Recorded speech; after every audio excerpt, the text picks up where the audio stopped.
Hi guys, welcome to Rooted. We are so glad that you were joining us. I've said this before, but it has been so much fun for me to get to sit on this really beautiful blue couch. In fact, if you guys know Sydney Frank, this is her couch that I stole from her office. And it has been so fun for me to get to sit on this blue couch and just talk to our staff wives. I'm sure that you've gotten a sense of what just cool individuals we have at this church, and just, first of all, how much they love their husbands and how much they love their Lord. And I think as different as you guys are, as different as their calls are, as different as their stages of life, their lives are, they love their husbands and they love the Lord. And I think that is the kind of tie that binds us together. So today I am so fortunate to have Vicky Payne on our Rooted couch. Vicky is the wife of Rod Payne, who is our media and missions pastor and pretty much our jack of all trades. Pretty much he's like the MacGyver of FBC. So he kind of is everywhere and does everything and is kind of always in constant motion. I think that's the first thing that I learned about Rod, is that he was kind of like those ping pong balls, or the, bing, bing, bing all over him. He's like this bottle of energy. And he also can do more pull-ups at his age, I think, than any man that I know. Yes, and he's a comedian. He is, and he's an incredible lyricist / makes us all laugh. So and a musician. And a musician. But, we've got another comedian coming up in the church. Oh, really? Who is that? Lee Jennings. That is true. He is hilarious. He is. I do think Lee and Rod could kind of rival each other. Maybe we should sometime have like a laugh-off or something. They should probably do something together at VBS. Maybe some kind of roast or something. That would be good. That's a good idea. Anyway, so Vicky, I'm so glad that you are here. And thank you, Ann. I just want you to share a little bit about kind of how you grew up, your family and sisters and brothers, and just a little bit about your story for people that maybe don't know. Okay. Well, I grew up, I'm a native Texan, born in Dallas, which when we moved to Wichita and you say you're a Texan, you're automatically welcome. And and I've learned this from other people that live in other states, Texans just have a pride about being from Texas. And so even though people come here and they're not born here, they're still welcome. But anyway, we love living in Texas, and we love Wichita Falls because the people are so friendly. I graduated from high school in a small rural town in Oklahoma, and have one brother and one sister, and then I have step-sisters and a stepbrother that I no longer really have contact with since my stepfather died. But I was raised by a single mom from age 8 to 15, and those years made the biggest impact on my childhood because they were so tough. Sure. And so part of those years is when I made my commitment to the Lord, and I decided how I wanted my family to be. That when I grew up, I wanted to marry a Christian man and never divorce. That was one of my goals, to never divorce, because I didn't want to put my children through that. Although if I'd known better, I'd probably have known that it was probably for the best. Right. At that time, divorce was not that common. And so it was rough on us. And we were in and out of poverty. We moved around a lot. I was such a naive child. I just thought we were always moving to a better place or a nicer place, or my mom was getting a different job. And my sister got the nerve as an adult to ask my mom, why did we move around so much? And my mom said, well, because when you can't pay the rent, you have to move. And I didn't really realize that we actually experienced homelessness. I didn't realize that until I went to work. I worked at our local homeless shelter, Faith Mission, Faith Refuge, for 5 years. And when I first went there, I was watching these guys outside at the mission. That's where the administrative offices are. Right. And I used to wonder, why are people who are homeless always moving around? Because they don't have money and they're traveling and they're asking people for money for gas and all that. Well, then I learned when I was down there, the reason is because so many shelters have a limit on how long you can stay. But I was looking outside at these men and thinking about it and going, oh, that's why we moved around so much. Because we experienced just episodes of that. Because when you can't pay the rent, you gotta move. Yeah. and you're a single mom and you're trying to care for 3 kids. And yeah, and God brought us through that, and that's probably why I'm so resilient, right? Because of what I went through as a child. Sure. And I think having a heart for things that are hard. I mean, people that have walked through hard stuff. You know, I think both you and Rod, you guys are both gifted with a mercy and a compassion and a way to see the hurting, I think, in a way that a lot of us aren't. In fact, I can't tell you how many times I go to Rod and say, what are the conversations? What are the words I need to say to this person? Yeah. You are very sweet. Rod does, I think mercy is a secondary gift for Rod, and I don't have the gift of mercy. I've had to learn how to extend mercy. Yes, and it's like how you know if you have people say I don't really understand my spiritual gift, or I don't know if I have that or not, and you know everybody has a primary gift and maybe a secondary gift, but I'm going, well, if someone's walking down the hallway and they trip, the person with the gift of mercy is going to immediately go to them and help them up and say, are you okay? But the other person that maybe doesn't have that gift, or this is my experience, I'm looking around to say, oh, what caused them to trip? Right. And that's which we kind of need both, though. And that's the thing. I think that's the beautiful thing about spiritual gifts. There's not a best gift. You need all of them in the church. Exactly. To work together good as body believers. Yeah. Well, so speaking of Rod, let's just kind of get into how you guys met and connected, because it's kind of a fun story. Okay.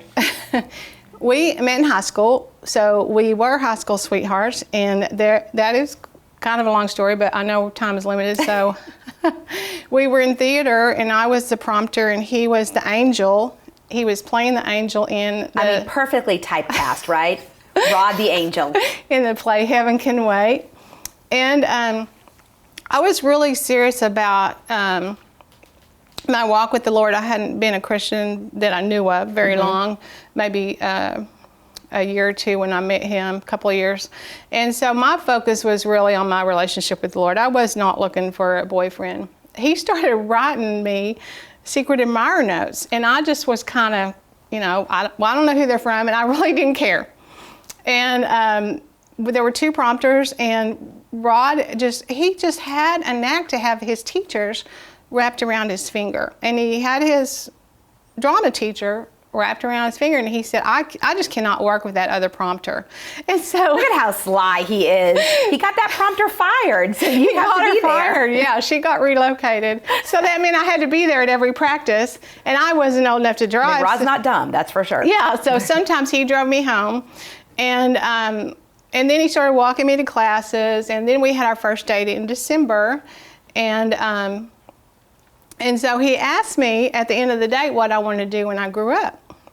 And I said, well, I want to work in an orphanage. And he said, you'll never do that. You'll get married just like everybody else, and you'll never do that. Well, see ya. That was the end of the date. And so then years later, after we married, he did feel the call to go to seminary. He was working in, he worked in newspaper, radio, and TV, and was a news director. And right. Yeah, he did a lot in the media world. Lots of communications experience. And he felt called to go to seminary and go to full-time ministry. Although he was bivocational, he was music minister and then later music and youth at a small country church where high attendance was 60. Woo. We came from that country church to this church. Yeah, via seminary. And so I looked at our pastor's wife at church one Sunday, and it just in my head this thought went, it'd be really cool or nice to be in full-time ministry, and because there were stuff that our church wanted to accomplish, but nobody had the time to do it. Right, because everybody was multiple jobs, and everybody was volunteering, and then I looked at Rod and going, that's okay. We can still minister. Right. You know, that's what God had planned for us. So we were both working full-time jobs, and mine was kind of high pressure. It was, I was a legal secretary, and we were constantly busy. And so anyway, that like a week later, I'm not kidding, I wish I had journaled. it's another Sunday, and Rod's in the bath. We already had 2 kids. Rod's in the bathroom getting ready for church, and I'm in the bedroom, but we can hear each other. And he wasn't looking at me, but he said, I think God's calling me to seminary. And I just went, really? You're like, yeah, he called me a week ago. He prepared me before Rod, and Rod just said, you're not laughing. And I'm going, no, I'm not laughing. And so it was so cool. And then he knew God, at that point, he knew God was telling him. He actually told his boss he's leaving without having any plans. And talk about a walk of faith. I know. And so he went home for lunch one day, and, in Texas we have the Baptist Standard, I think. In Oklahoma, it's the Baptist Messenger. And so he opened that and read it, and there was this little ad that says, going to Southwestern this fall. Southwestern's in Fort Worth. But it didn't say what the ad was about, so he picked up the phone and called them, and it was Buckner Children's Home. They love to hire seminary students. Which was an orphanage. Yes, children's home. Most of the kids had at least one parent, but, some of them didn't. So not only did I get to... God gave me the answer to what I wanted to do, but my husband had to do it with me. Right. And so isn't that what a full circle moment of, when you were 15 or so and saying, I want to work in an orphanage, and he's like, whatever. And then years later. And he's going, you're not going to believe this phone call. And so when we went to look at seminary, Rod thought God was calling him to preach. Okay. And so we had an appointment. But the guy that he had, showed us around, he said, look, Rod, God gave you this communications background for a reason. And so we're going to send you over here to talk to our communications professor. And it was their finals time, probably around this time of year. And so he wasn't busy. All the students were either studying or testing. And he's the one, Dr. Behringer, I think, said, Rod, don't waste your background. God's given you this communications. You can get a master's in communications, and you can still preach. And so that's why he did. Now, he doesn't get the opportunity to preach that often, but he does get to teach on Word of Truth because he operates CFNT, Christian Family Network Television. And so, that's another thing that God used his background for, is to get that going. I think that's what we see over and over that the Lord does. Looking back, we always talk about, obviously, hindsight 2020, but looking back and seeing how God continues to prepare, even when we do not think all of these things are ways that we're going to walk out. Why am I doing this? Exactly. Yeah. Why am I doing this, or why am I not doing this? All of those different things. And what you didn't get to mention, but what you told me earlier was that you and Rod broke up when he moved to Tennessee. We did. I was still in high school when he graduated, and he went to Tennessee to make it to Nashville music world, to make it big in that industry. And that was not God's plan for him. But he didn't keep in touch. And he came back to this small little town. He thought we would pick up where we left off, going, Wrong-o, buddy. So we were broke up for about a year and a half, and then we reunited at, around Thanksgiving one year. We were both in college. I was going to, it was Bethany Nazarene then. It's Southern Nazarene now. I went right there out of high school, and he was at East Central. And so we actually got back together in November. We started talking about marriage, and did a long-term plan. Just going, we're not going to have any more money or anything. Why are we waiting? Right. And so we got married we moved it up twice. We got married spring break the next semester, and my mom made my dress, and she actually made one or two of my bridesmaids' dresses, and because it was a budget wedding. I think I told you I started working when I was 14, and so I bought all of my clothes from then on, everything except for my birthday. I would get some clothes from family members. And that wedding was 44 years ago, is that right? The wedding was 44 years ago, and we don't look the same. We were just looking at the wedding photo. We don't look the same, but we still like each other. Yes, and we still love each other. You always say, not only do we love each other, but we like each other. We do, yeah. And at Buckner, you never know. We were working together, living together, and working together for 2 years. Right. And he would study, and we had it was dormitory style, and we had an apartment on the second floor with our boys, aged 8 to 13, plus our 2 kids. So one good thing about that job was my kids were with me at work. Right. I loved that. Going from what I felt like was high pressure, having to send my kids to childcare, to have them with me at work. Oh my gosh, that was. And how old were your kids? A really blessing. Sharon was in diapers. Okay. When we went there, she was 2, still in diapers, and Brandon was 5. So he started first grade there. Okay. In Dallas, and he rode the bus with the kids. And of course, they loved it. They got all this attention. Oh, sure. It's like all these kids, all these playmates. Dormitory awesome. to run in, and they had rec. And so that was a really good experience for our family. And so then after that, you came here, and Rod has been here for how many years? We went to seminary 85 and graduated 87. He actually still had a semester. I mean, he had like one class left to finish. Okay. And did you graduate at the same time Jerry did? But they didn't know each other? And we had been called here. We came here, and we saw somebody from this church at his graduation that we didn't really know, but we recognized her, and going, did she come to Rod's? Is she coming to support Rod, and you don't really know her that well? Yeah, I think she wasn't there for Jerry, because Jerry wasn't at this church. So I don't remember who she was there for. Oh, I think her daughter graduated from there also. How funny that Jerry and Rod would be in that same kind of graduating class, and then end up Lord had you guys at the same church. Yeah. Yeah. So then I wanted you to talk a little bit, because once you guys came back here, and of course Rod has served here for 30. Well, I don't count. A long time. A long time. Served really faithfully here. And the Lord has really given you opportunities too to minister, both here at the church, but then also outside. Like, I learned for the first time, I guess maybe 3 or 4 years ago, that you had started Inheritance. That was kind of something the Lord had birthed in your heart.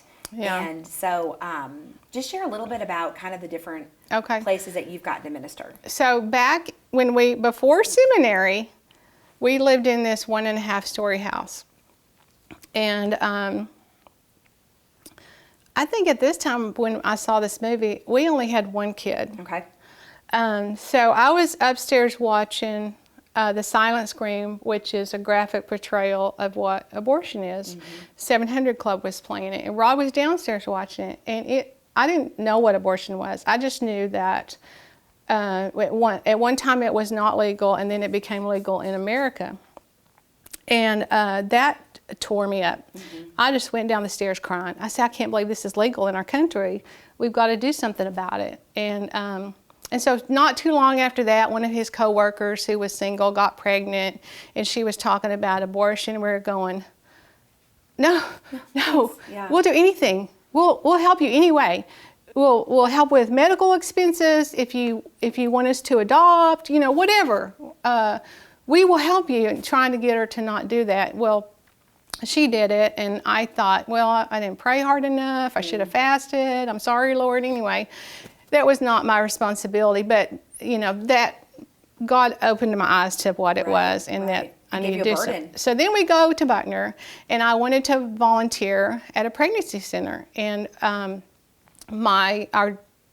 supervisor would not let me off to take the training, because the training was extensive at this pregnancy health center. So this is not the time. So we talked to the lady who ran the adoption agency there at Buckner and said, okay, when we get out of here, when we graduate this season of our life, we want to offer our home for someone that's going to consider adoption. And so we did that twice for them. And when she called us, she said, are y'all serious? We said, yeah. She said, are you ready? We said, yeah. She said, oh my word, most people say, oh, no, I've got to do this and this and this. I'm going, yes, we're ready. We're going to let her share a bedroom with our daughter. And so we did that for a couple of times, and I volunteered at Pregnancy Help Center, and God led me to go back to school to finish my degree to get involved in the fight against abortion legally. So I went back to Midwestern when my youngest daughter got into kindergarten. And so the 2 ways he showed me were law school or adoption agency. Those are the kind of 2 paths. After you graduated, are you going to do law school? Or yes. Are you And so I'm exploring, and so, you know what? There were so many agencies that were telling minority women, I can't place your child for adoption, so they would in turn go abort. And so I chose the adoption agency route, and another reason was because adoption agency got so expensive. And I thought, I can hire a lawyer. I don't need to be a lawyer, although I passed my LSAT. But that's what I did. Got 2 friends. My best friend from Oklahoma and an older woman here that had mentored me, Norman Nelson, who just recently passed away. My other friend, Tricia Harris, lives in another state now. And the 3 of us were the board. And, then the board grew, but that small board was able to birthed out inheritance adoptions and that. Get all those policies written and adopted and stuff. And so at Buckner, we had to have records on each child for licensing. Right. I got to understand the licensing. So you knew how to do that. Once again, it's just like the it Lord was is like, continuing to prepare. That's why we had to keep those records on those kids. Yeah, and so I was real comfortable with that. That was one of the easiest things I ever did in my life was start inheritance adoptions. And God told me to leave after we adopted a 3rd child, and I just couldn't do it all. I was constantly having to be gone and find babysitters, and Rod wasn't available, and it just didn't work for me to do that job. So I left it and passed it on, and thank God it's still running. And it's been such a blessing to so many people. It is, yeah. In such a way for families to grow and for birth moms to still choose life. Right. So it really, just the far-reaching effects have been incredible. And like you said, you adopted your 3rd child from that process. Yeah, and we were never seeking to adopt. Right. God just said, I want you. Yep, we have chosen her for you. I picked this child up for you, and we were going, no. I actually found another family for her. Right. Took a while, but I attached her the first week we had her because she came into our house as a foster child for the agency, and found a family, and it didn't work. And so I'm going, Rod, there's problems. If she comes back, can we keep her? And that was a lot of prayer, and so now we have 3 adult children. Right. And how many grandkids? We have 3 grandsons. 3 grandsons. Yeah. And did you notice how she just lit up whenever she talked about her grandson? She was like, we have 3 adult children and 3 grandsons. I see that over and over. I mean, I'm not super close to having grandkids, I hope, at this point. But it's just so fun to see how much that lights people's faces up. And that was one of my goals as a teenager. Right. I want to be a grandma. Because your grandma was so influential in your life. Yes, she was the major influencer in my life. My grandmother was. And so being able to kind of have that relationship now is so cool. Well, it's not the same, unfortunately, because they're not in the same town as me. But, maybe one of these days. Right. But just when you get to spend time together. I know it's not as often. Yeah. But when you get to, I know it's such a joy to you. I'm closer to our eldest daughter's son. Okay. And so we probably will have that, and I would love to have it with all 3 of them. But. Yeah. That's so exciting. Well, I mean, you have had ups and downs and still kind of walk through ups and downs. Of course, all of us do. We don't ever just get a free pass at things being easy in our lives. But just share a little bit about kind of as we close this up, just being rooted and what has rooted you and what has been your go-to through life, because it's been hard. There have definitely been hard seasons. Well, Scripture definitely, but I think especially I've gone through spiritual warfare a couple of times. The first time was right after inheritance started.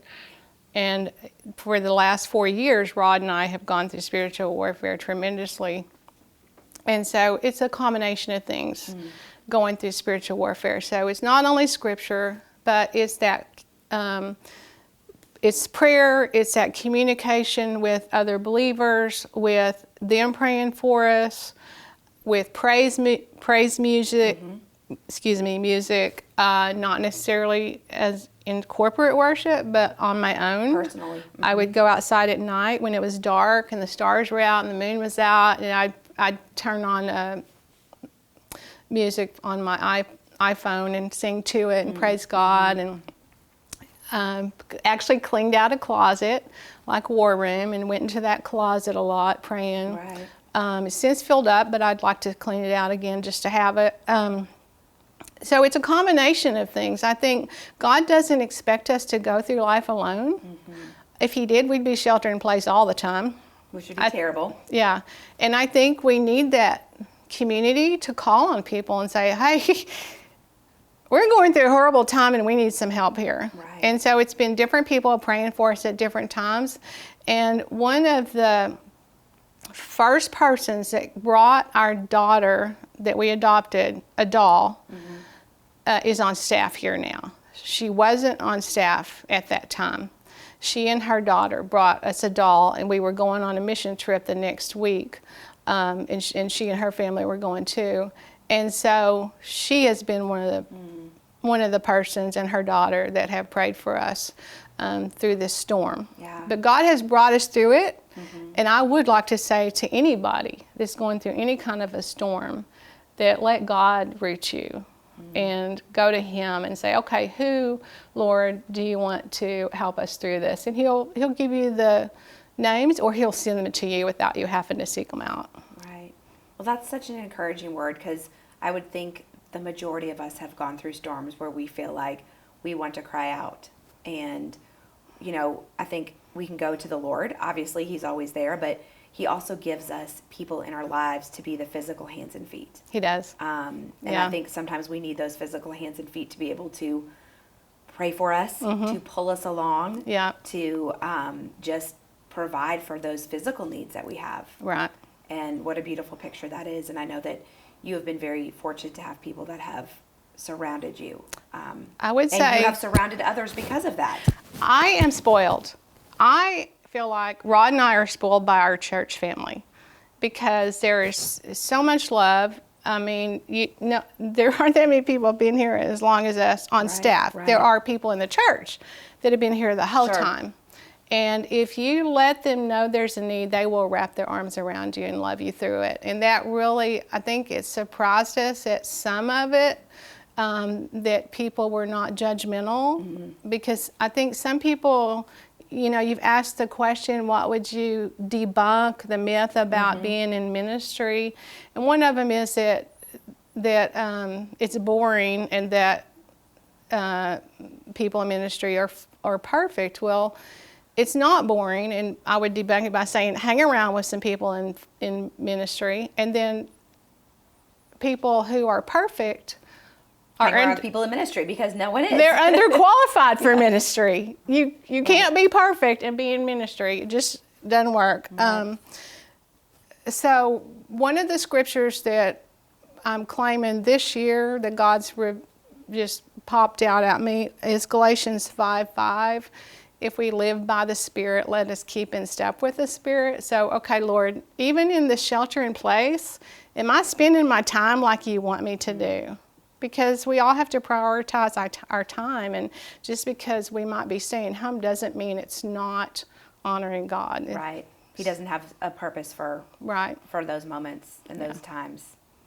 So good, Vicky. Well, thank you for being here. Thank you for sharing your heart. And I know that so many of our church has just been affected by both your ministry and Rod's ministry here. So I want you to hear me tell you thank you for all that you guys have done.